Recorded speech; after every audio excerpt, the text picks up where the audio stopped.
Good morning बच्चों। आज मैं डॉक्टर उर्मिला आपको छठी कक्षा की पूरक पुस्तक बाल राम कथा का पाठ 2 जंगल और जनकपुर पढ़ाऊंगी। सभी बच्चे अपनी अपनी पुस्तक निकालें और मेरे साथ साथ पढ़ें। तो चलो शुरुआत करते हैं। ये अयोध्या का राजमहल है। महर्षि विश्वामित्र, राम और लक्ष्मण अयोध्या के राजमहल से निकलकर सरयू नदी की तरफ बढ़े। दोनों राजकुमार विश्वामित्र के साथ थे। उन्हें नदी पार करनी थी आश्रम में पहुंचने के लिए। कौन से आश्रम में पहुंचने के लिए? महर्षि विश्वामित्र के सिद्धाश्रम में पहुंचने के लिए। विश्वामित्र ने अयोध्या के निकट नदी पार नहीं की। दूर तक सरयू के किनारे किनारे चलते रहे।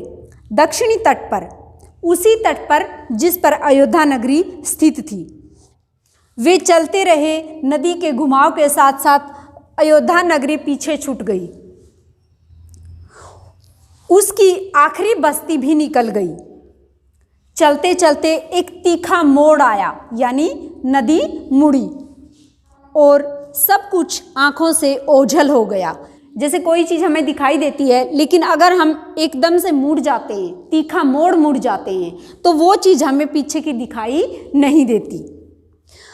राम और लक्ष्मण ने एक बार भी पीछे मुड़कर नहीं देखा। उनकी नज़र सामने थी, महर्षि विश्वामित्र के सधे कदमों की ओर।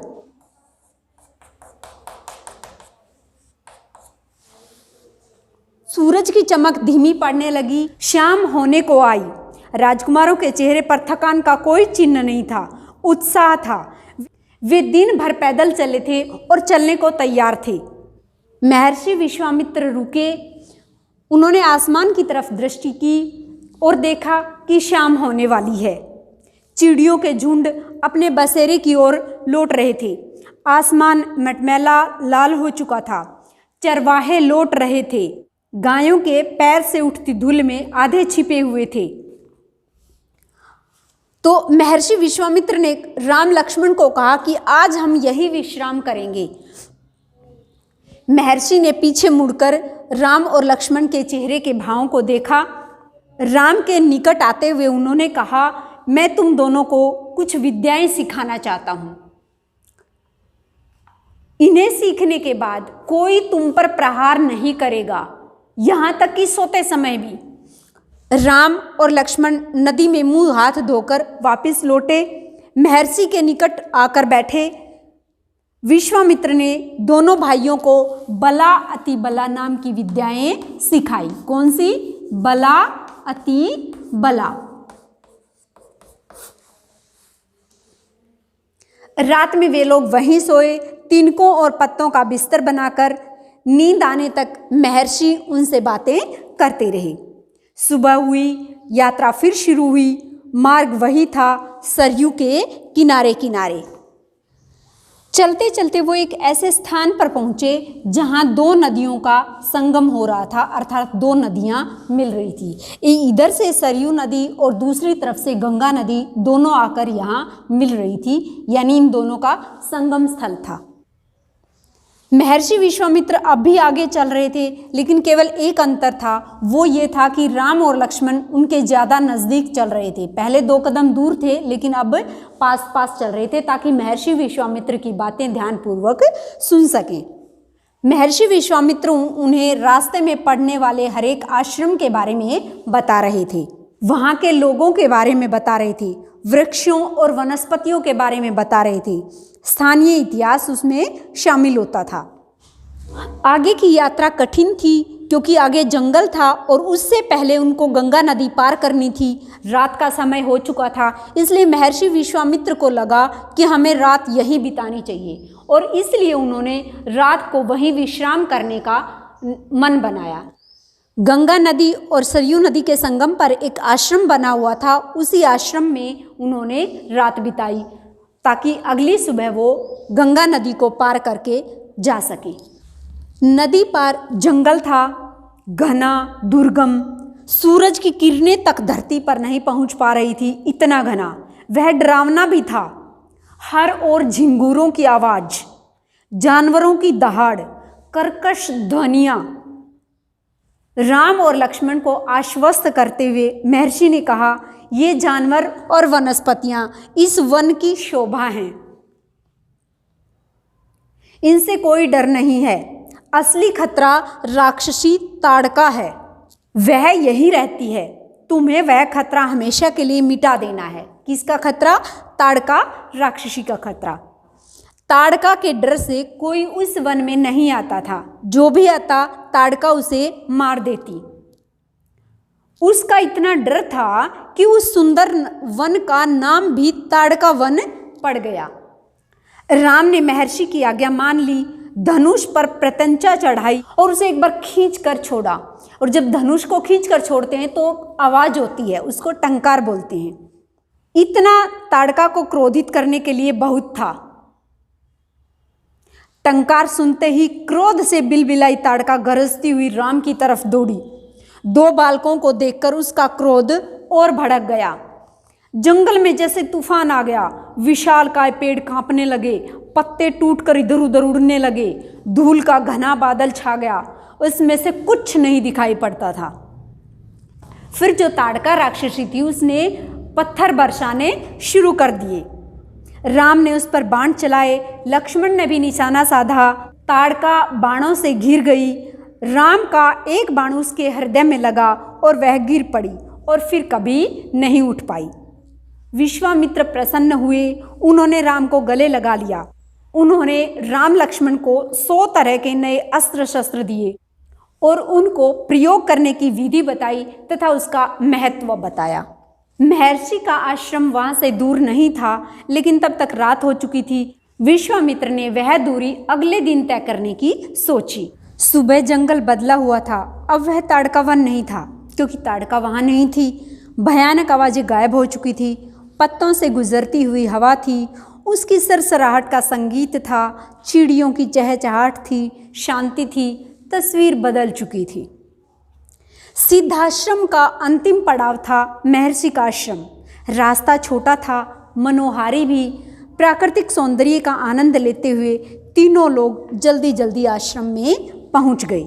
आश्रम वासियों ने उनकी आगवानी की, उनका अभिनंदन किया, स्वागत किया और आश्रम वासियों की प्रसन्नता दुगनी हो गई, क्योंकि महर्षि विश्वामित्र वापस सिद्धाश्रम में आ चुके थे। और दूसरी खुशी राम लक्ष्मण के आने की थी।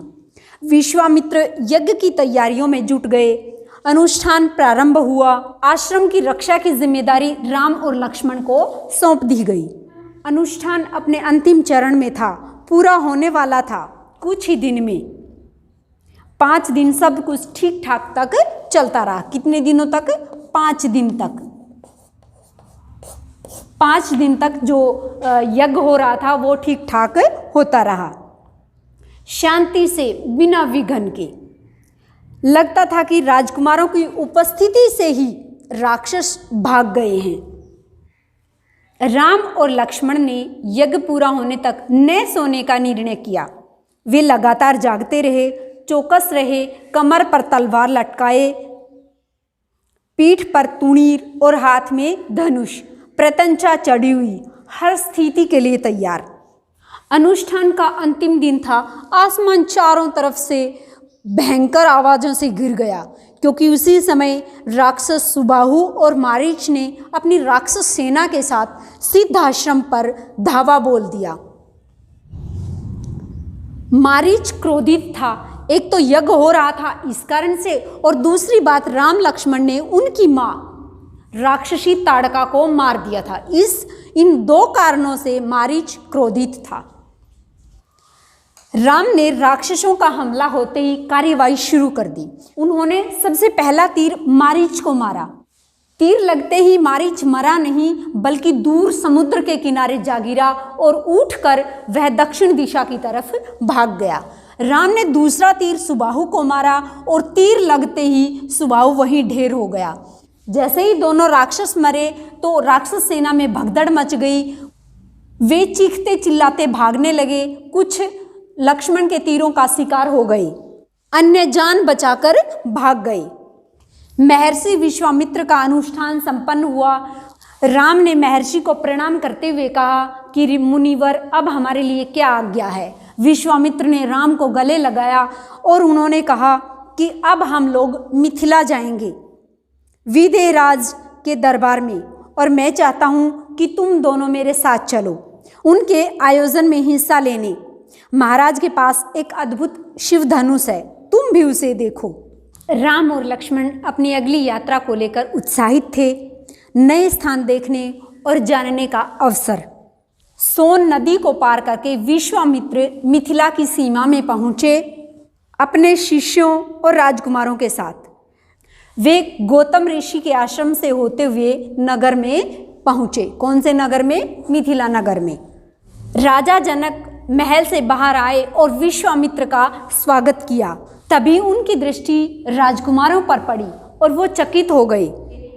वे स्वयं को रोक नहीं पाए। महर्षि से पूछा, ये सुंदर राजकुमार कौन हैं? मैं इनके आकर्षण से खींचता चला जा रहा हूँ। फिर विश्वामित्र ने बताया कि ये राम और लक्ष्मण हैं, महाराज दशरथ के पुत्र। मैं इन्हें अपने साथ आपका शिव धनुष दिखाने के लिए लेकर आया हूँ। विदेहराज ने विश्वामित्र, उसके शिष्यों और राम लक्ष्मण को ठहरने की व्यवस्था की एक सुंदर उद्यान में। अगले दिन सभी आमंत्रित लोग, ऋषि मुनि, राजकुमार यज्ञशाला में उपस्थित हुए। महर्षि विश्वामित्र ने शिव धनुष का उल्लेख किया, यानी शिव धनुष के बारे में बताया। महाराज जनक ने अपने अनुचरों को आज्ञा दी कि शिव धनुष को यज्ञशाला में लेकर आया जाए। शिव धनुष सचमुच विशाल था, लोहे की पेटी में रखा हुआ था। पेटी में 8-8 पहिए लगे हुए थे। उसे उठाना लगभग असंभव था। पहियों के सहारे खिसकाकर उसे एक जगह से दूसरी जगह पर ले जाया गया। धनुष देखते ही विदेहराज एक पल के लिए उदास हो गए। उन्होंने कहा, मुनिवर, मैंने प्रतिज्ञा की है अपनी पुत्री सीता के विवाह के संबंध में। जो इस शिव धनुष पर प्रत्यंचा चढ़ा देगा उसी के साथ सीता का विवाह करूंगा। अनेक राजकुमारों ने प्रयास किया और लज्जित हुए। उठाना तो दूर, वो इसे हिला तक न सके, प्रत्यंचा क्या चढ़ाते। विदेहराज का संकेत पाकर विश्वामित्र ने राम को कहा कि वत्स, शिव धनुष देखो। राम ने सिर झुकाकर अपने गुरु की आज्ञा मान ली। आगे बढ़े, पेटी का ढक्कन खोला। गुरु का संकेत मिलने पर राम ने सहज भाव से शिव धनुष को उठा लिया। यज्ञशाला में जितने भी लोग उपस्थित थे वो सभी हतप्रभ हुए। फिर राम ने अपने गुरु विश्वामित्र से पूछा कि अगर आपकी आज्ञा हो तो मैं इस पर प्रत्यंचा चढ़ा दूं। विश्वामित्र ने कहा, अवश्य, अगर ऐसा कर सकते हो। विदेहराज चकित थे। राम ने आसानी से शिव धनुष उठाया और ऊपर से दबाकर प्रत्यंचा चढ़ाने की कोशिश की तो यह धनुष बीच से टूट गया, बच्चों के खिलौनों की तरह। यज्ञशाला में सन्नाटा छा गया। सभी चुप थे, सभी एक दूसरे को देखने लगे। सभागार की चुप्पी महाराज जनक ने तोड़ी। उनकी खुशी का ठिकाना न रहा। उन्हें सीता के लिए योग्य वर मिल गया। उनकी प्रतिज्ञा पूरी हुई। जनक राज ने कहा कि हे विश्वामित्र, अगर आपकी इजाज़त हो तो मैं महाराज दशरथ के पास संदेश भेज दूं, बारात लेकर आने का निमंत्रण। यह शुभ संदेश उन्हें अति शीघ्र भेजना चाहिए। महर्षि की अनुमति से दूत अयोध्या भेजे गए, सबसे तेज चलने वाले रथों से। इसी बीच जनकपुर में धूम मच गई। बारात के स्वागत की तैयारियां होने लगी। नगर में प्रसन्नता की चमक थी। महाराज जनक का संदेश मिलते ही अयोध्या में भी खुशी छा गई। आनन फानन में, यानी जल्दी जल्दी में, आनन फानन में बारात तैयार हुई। हाथी, घोड़े, रथ, सेना। बारात को अयोध्या से मिथिला पहुंचने में 5 दिन लगे। कितने दिन लगे? 5 दिन लगे। जनकपुरी जगमगा रही थी। हर मार्ग पर तोरण द्वार, हर जगह फूलों की चादर, एक एक कोना सुवासित, एक एक घर से मंगल गीत। मुख्य मार्गों पर दर्शकों की अपार भीड़। खिड़कियों और छज्जों से झांकती महिलाएं। एक नज़र राम को देख लें, राम सीता की जोड़ी दिख जाए। विवाह से ठीक पहले विदेहराज ने महाराज दशरथ से कहा, राजन, राम ने मेरी प्रतिज्ञा पूरी कर दी, अर्थात शिव धनुष तोड़कर सीता को अपना लिया। मेरी इच्छा है कि मेरी छोटी पुत्री उर्मिला का विवाह लक्ष्मण से हो जाए और मेरा जो भाई है कुशध्वज, उनकी 2 पुत्रियां हैं मांडवी और श्रुतकीर्ति, कृपा उन्हें भरत और शत्रुघ्न के लिए स्वीकार करें। राजा दशरथ ने यह प्रस्ताव तुरंत मान लिया। विवाह के बाद बारात कुछ दिन जनकपुरी में रुकी। बाराती बहुओं को लेकर अयोध्या लौटे तो रानियों ने पुत्र और वधुओं की आरती उतारी। स्त्रियों ने फूल बरसाए, शंख ध्वनियों से गलियां गूंज उठी। यह आनंदोत्सव कई दिनों तक लगातार चलता रहा। इसी के साथ हमारा पाठ 2 समाप्त हुआ। अगर वीडियो पसंद आई तो इसे लाइक करें, शेयर करें और मेरे चैनल को सब्सक्राइब करें ताकि मैं जो अगली वीडियो डालूं उसका नोटिफिकेशन तुरंत आपको मिल जाए। धन्यवाद।